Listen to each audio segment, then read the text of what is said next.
QL1709. 1709. The drug is a dual inhibitor, which we call bifunctional inhibition of PD-1 and CTLA-4. This drug is published, the previous results was published in STTT, Signal Transduction and Targeted Therapy, in 2024, the early, maybe March or February. Yes. So what we doing now, what we submit abstract and doing, the submission of this article is the updates of efficacy and the predictive biomarkers of the QL1709. Also, this article was published in Cell Report Medicine. I remember it's November of this year, just a month ago. Yes. So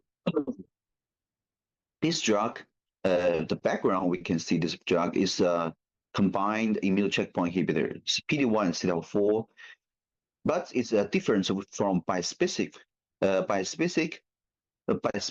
antibodies. It's different from, we know, the cadonilimab or other like O+Y, the treatments. It is a bifunctional map pair products. What we know about map pair is like a medical engineer techniques.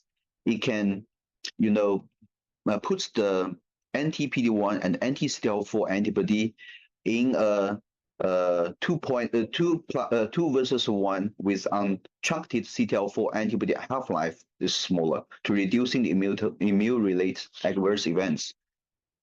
As we know that the most of the AE, the very serious adverse events when we combine PD-L1 and CTLA-4 is mainly due to the CTLA-4. If we reduce the CTLA-4's half-life, it would be much less of the adverse events, especially for the immune-related adverse events. So when we do these products, when we do a map pair products, we can control the CTLA-4 antibodies, the proportion of the CTLA-4 antibody, and we can to construct it to reduce its half-life, which ultimately lead to a very less of immune-related adverse events. This drug is conditionally approved by NEPA. NEPA is a Chinese FDA.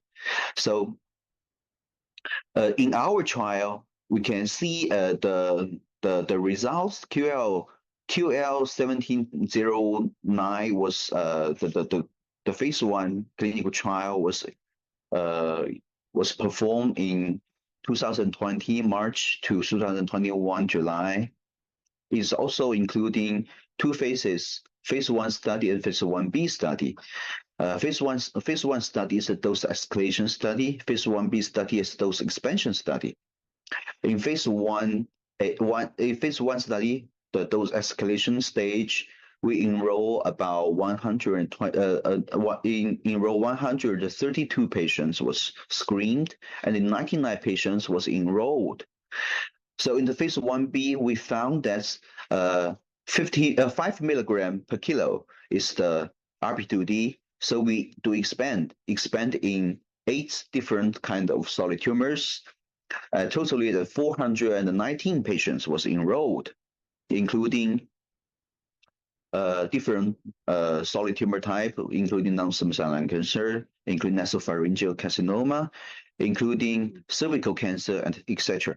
So for this, the reason, the main contents of this article is the updates of the survival of all those of this trial. Totally about 500 patients. It's about 518 patients. So that's the updates efficacy I can show you now. I can read out to you is the objective response rate about 70%, including all those levels. The median duration of response is very long. It's over 1 year. It's 12 months, 12.4 months. The median PFS is short, is 1.5 months, which is the most important thing for QL1709, the monotherapy treatment. Nearly 14 to 50 patients, 50% of the patients progress early on, which why we do need when we conduct the phase 2 trial and phase 3 trial, we have to put QL1709 plus with chemotherapy or ADCs. The monotherapy have a very serious issue. That's nearly half of the patients couldn't benefit from early on. But when the patients, when they stay in the trial, do not progress from the first or second month of the treatments, it have a very long of the duration of the response. That is very astonishing. You can see, although nearly 14 to 50% of the patients progress early on, it also has a very long median OS, which is for whole patients is over 1 year, is 14.6 months. For the immunotherapy naive patients, the duration of the response is nearly 13 months. The median OS is over a year and a half. For those have immune checkpoint inhibitor pre-treated patients, the median duration of the response is about 10.4 months. It's also very long. The median OS is about 1 year, is 11.5 months. So that is the updates of this trial. What is most importantly this trial that's accepted and published in Cell Report Medicine is because we have done a very sophisticated of the translational research. We have collected those patients, the sample of those patients, including non-small cell lung cancer, nasopharyngeal cancer, and cervical cancer, and we do the DNA sequencing and the RNA sequencing.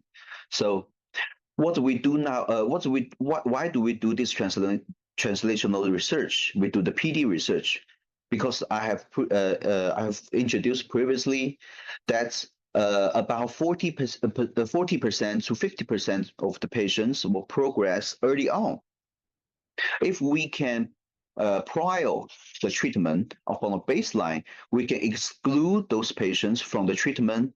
Then we can significantly increase the beneficial for these patients enrolled in this trial. We can avoid those patients who are not have any benefits from this therapy. So we do this translational research, and the results is promising.